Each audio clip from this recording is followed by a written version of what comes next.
যারা গরিব মানুষ আছেন, কোনো ভয় পাওয়ার জায়গা নয়। আপনাদের টাকা খরচ করে লড়াই করতে হবে না।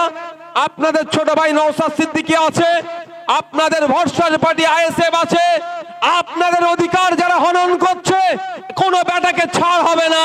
আইনের মাধ্যমে তাকে কিভাবে বুঝে নেওয়া যায়, যে ভুল করবে তখন তুই কি করবে, কোর্টকে যে জবাব দেবে যে গরিবের হকটা মেরে তুমি কেন বাড়ি নিয়েছো, সেটা কোর্টে যে জবাব দিতে হবে, তার ব্যবস্থা আমি সেই বড় লোকটাকে করে দেবো।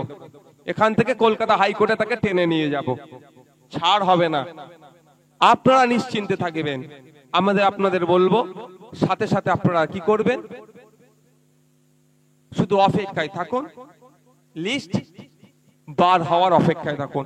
কাদের বাড়ি এসেছে যদি দেখছেন যাদের বাড়ি পাওয়ার ক্রাইটেরিয়ার মধ্যে পড়েনি তাদের এসেছে, ওইগুলো নিয়ে এখানে আমাদের আছেন যারা দায়িত্বশীলেরা আছেন, বুথের দায়িত্বশীলেরা আছেন, তাদের মাধ্যমে, ব্লক কমিটির মাধ্যমে, জেলা কমিটির মাধ্যমে আমাদের কাছে পৌঁছে দেবেন। আমরা আপনাদের হয়ে আইনি লড়াই লড়বো। এবং সাথে সাথে এটাও দেখবো কোন ভিডিও বা কোন প্রধান কার সয়ে বড় লোকটা বাড়ি পেয়েছে, তাকেও কলকাতা হাইকোর্টে হাজির করব, তার কাছ থেকেও কোর্টের মাধ্যমে জবাবদিহি করব। তুমি 30,000 40,000 কত টাকা নিয়ে গরিবের নামটা কেটে বড় লোকের নাম বসিয়েছো, সেটা কোর্টের মাধ্যমে তার কাছ থেকেও আমরা বুঝে নেব, তারও ছাড় হবে না। এটা মাথায় থাকে যেন আপনাদের এলাকায় যারা যা করছে, শুধু অপেক্ষা থাকুন, ধৈর্য ধরুন, জবাব সময়ে দেওয়া হবে। ভাবতে অবাক লাগছে, আপনাকে আমাকে কি বলছে, যারা আমরা জানি না, সচেতন নয়, কি বলছে যে আবাস যোজনার বাড়ি দেব, আমাদের দলের ঝান্ডা ধর বলছে তো নাকি? কিন্তু আপনাদের জেনে রাখতে হবে, আবাস যোজনার বাড়ির টাকাটা মমতা ব্যানার্জি তার বাড়ি থেকেও দিচ্ছে না, আবার মোদিজি তার বাড়ি থেকেও দিচ্ছে না। আপনার আমার ট্যাক্সের টাকা থেকে আবাস যোজনা ঘুরে আসছে। আপনাকে আমাকে কি বলছে যে আবাস যোজনার বাড়ি পেতে পারিস, আমাদের মিটিং মিছিলে চ। আমি আপনাদের বলি, আপনারা আওয়াজ তুলবেন। প্রথম কথা, আপনাদের যার মিটিং মিছিলে যাওয়ার ইচ্ছা যাবেন, ওতে আমার কোনো বাধা দিবার নয়, আমি কেউ নয় বাধা দিবার। দেশের গণতান্ত্রিক রাষ্ট্র, ডেমোক্রেসি আছে, ডেমোক্রেটিক কান্ট্রি, আমরা ডেমোক্রেটিক ওয়েতে আমরা চলি। আমার যেখানে ইচ্ছা আমি সেখানে যাব, এটাই হচ্ছে আমার রাইট, অধিকার। কিন্তু আমি আপনাদের বলবো, বাড়ি পাওয়ার জন্য কোন দলের ঝান্ডা আপনারা ধরবেন না। আপনাদের বোকা বানানো হচ্ছে। যারা বলছে বাড়ি পাওয়ার জন্য ঝান্ডা ধরতে হবে, তাদেরকে এতদিন প্রশ্ন ন করার জন্য তারা আপনাদেরকে ঝান্ডা ধরার কথা বলছে। আপনারা আওয়াজ তুলুন না। সংবিধানের 12 থেকে 35 নম্বর ধারাগুলো দেখুন, ওখানে বাসস্থানের কথা উল্লেখ আছে, মৌলিক অধিকারের কথা উল্লেখ আছে। তো আপনারা আওয়াজ তুলুন, বলুন। যারা বলছে ঝান্ডা ধরলে বাড়ি পাবে, মিটিং মিছিলে গেলে বাড়ি পাবে, তাদেরকে বলুন মৌলিক অধিকারের মধ্যে পড়ছে বাসস্থানের অধিকার। এই 12 বছর তোদের সরকার চলছে, কেন্দ্রের প্রায় 10 বছর হতে যাচ্ছে সরকার চলছে, এখনো কেন আমাদের পাড়ার, চাই রাম বলুন, চাই রহিম বলুন, চাই ফাতেমা বলুন, চাই দুর্গা বলুন, তাদের বাড়ি এখনো কেন কাঁচা চাল আছে, কেন এখনো টালির চালে তারা বসবাস করছে, বৃষ্টি হলে কেন এখনো খড়ের চালে বসবাস করছে, বৃষ্টি হলে কেন পানি তার বাড়ির মধ্যে ঢুকছে, এর জবাবটা তোমাকে দিতে হবে।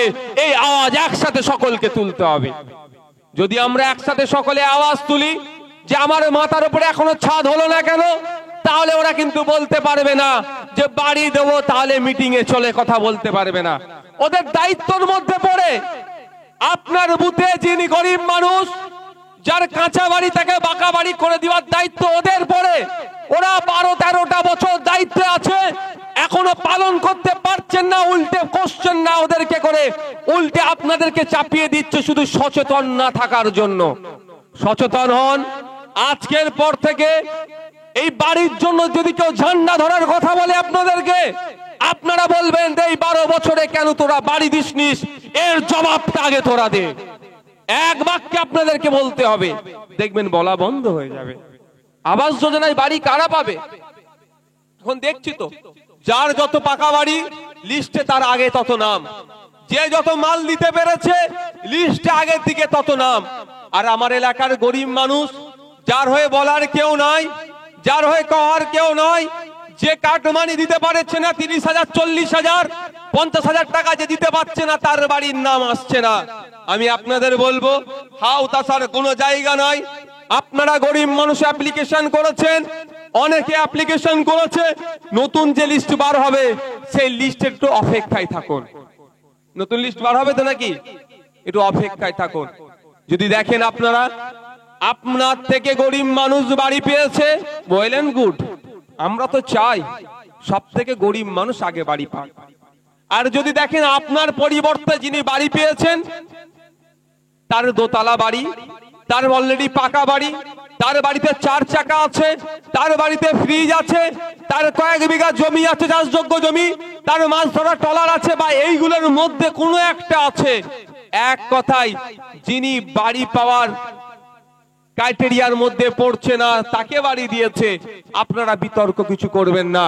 আপনারা অ্যাপ্লিকেশন করেছিলেন, তার প্রমাণপত্র আছে, আর আপনাদের পরিবর্তে যাদেরকে বাড়ি দিয়েছে তাদের এনরোলমেন্ট নাম্বার হয়তো একটা, ওই নাম্বারটা নেবেন, আর তার কি আছে জিনিসপত্র, তার ডকুমেন্টস হিসাবে ছবি আমাদের কাছে পৌঁছে দেবেন, কাজ আপনাদের শেষ। আর একটা সাথে কাজ করবেন, কাউকে দিয়ে তার কানে খবরটা পৌঁছে দেবেন, তোমার সাথে আইএসএফ এর চেয়ারম্যান তথা নওশাদ সিদ্দিকী বা আইএসএফ কলকাতা হাইকোর্টে দেখা করবে, তুমি লয়ার রেডি করো যে তুমি গরিবের হক মেরে তুমি বড় লোক বাড়ি নেওয়ার চেষ্টা করেছো, আইএসএফ তোমার বিরুদ্ধে আইনি লড়াই কলকাতা হাইকোর্টে করবে, এটা জানিয়ে দেবেন। আইএসএফ শুধুমাত্র রাজনীতির ময়দানে আসেনি, ভোটের সময় আসবে, ভোট দিন, জিতলো হারলো এটার জন্য নয়, আইএসএফ রাজনীতির ময়দানে এসেছে সমাজ ব্যবস্থা পরিবর্তন করতে। আজকে আপনার পাশের বাড়ি কি রাম কি রহিম সে খেতে পাচ্ছে না, আর আপনাকে ধর্মের জিগির তুলে দিচ্ছে, সেটা হতে দেওয়া যাবে না। আপনার পাশে শঙ্কর সোহেল খেতে পাচ্ছে না, আর আপনাকে বলছে তুই মুসলমান, আপনাকে বলছে তুই হিন্দু, ও ফাঁদে পা দেওয়া যাবে না। আমার পাশের শঙ্কর সোহেল যাতে খেতে পায় তার লড়াই আইএসএফ রাজনীতির ময়দানে এসেছে। আমার পাশের বাড়ির দুর্গা ফাতেমা খেতে পাচ্ছে না, আর আমাকে হিন্দু মুসলমানের রাজনীতি করার জন্য আমাকে এগিয়ে দিচ্ছে, হতে দেওয়া যাবে না। আপনারা অবাক হয়ে যাবেন, ক্ষুধার সূচকে আজকে ক্ষুধার্তের পরিমাণ ভারতবর্ষে এত বেড়ে গিয়েছে, এক সম্ভবত 125টা দেশকে নিয়ে সমীক্ষা চালিয়ে 116তম র্যাঙ্কের দিকে আমাদের দেশ চলে গিয়েছে। তাহলে আমাদের দেশে ক্ষুধার্তের সংখ্যা বেড়ে যাচ্ছে, না খেতে পেয়ে দিন যাপন করছে, সংখ্যা বেড়ে যাচ্ছে। আর আপনার আমার মধ্যে হিন্দু মুসলমান জৈন খ্রিস্টান ও ব্রাহ্মণ দলিত আদিবাসীর এই লড়াই ঢুকিয়ে দেওয়ার চেষ্টা হচ্ছে, এটা হতে দেওয়া যাবে না। আমাদেরকে ঐক্যবদ্ধ হতে হবে, আওয়াজ তুলতে হবে, কি রাজ্য সরকারের বিরুদ্ধে, কি কেন্দ্র সরকারের বিরুদ্ধে। আপনারা দেশ পরিচালনার, আপনারা রাজ্য পরিচালনার দায়িত্ব নিয়েছেন, আমাদের এলাকার এখনো মানুষ কেন খেতে পাচ্ছে না, এর জবাবটা দিতে হবে। এই আওয়াজ আমাদেরকে জাত ধর্ম বর্ণ নির্বিশেষে ঐক্যবদ্ধ হয়ে আওয়াজ তুলতে হবে। অন্যথায় কি হবে, ক্ষুধার্তের সংখ্যা বেড়ে যাবে, আর তারা বাবুদের জায়গায় থেকে যাবে, আর গরিব মানুষ এই বুতের এলাকার কি রাম কি রহিম সে ক্ষুধার তাড়নায় তাকে জীবন যাপন করতে হবে। তাই বন্ধুগণ, আপনাদের কাছে অনুরোধ করব, যতদিন এগিয়ে আসছে, ভোট এগিয়ে আসছে, তত মানুষের মধ্যে ধর্মকে সামনে রেখে বিভাজনের করার চেষ্টা করবে। আমি আপনাদের বলি, আমাদের মধ্যে এটা লাগিয়ে দিবার চেষ্টা হচ্ছে, মানুষ মেন ইস্যু থেকে ছেড়ে অন্য ইস্যুতে চলে যাক। আমাদের মূল ইস্যু কি? শিক্ষার, স্বাস্থ্য, কর্মসংস্থান, অন্ন, বস্ত্র, এটাই আমাদের ইস্যু হওয়া দরকার। এটার বাদ দিয়ে এ বলছে আমি মন্দির করছি, এ বলছে আমি মসজিদ করছি, এ বলছে আমি গুরুদুয়ারা করছি, এ বলছে রমজান মাসে এসে তোমাদের সাথে ইফতার খাচ্ছি, এ আল্লাহর কসম খাচ্ছে, এ দেব দেবীর নামে আপনার শপথ নিচ্ছে, এ করেই ব্যস্ত হয়ে যাচ্ছে। কিন্তু আমাদের প্রশ্ন, তোমাকে আল্লাহর কসম খেতে হবে না, ভগবানের নামে দিব্য করতে হবে না, তুমি আমাদের পাড়ার লোকটার যে এখনো খড়ের চালে এখনো ঘুমাচ্ছে, ওর মাথার উপরে কেন পাকা ঘর হলো না, ওর জবাবটা তোমাকে দিতে হবে। এই আওয়াজটা আমাদেরকে ঐক্যবদ্ধ হয়ে তুলতে হবে।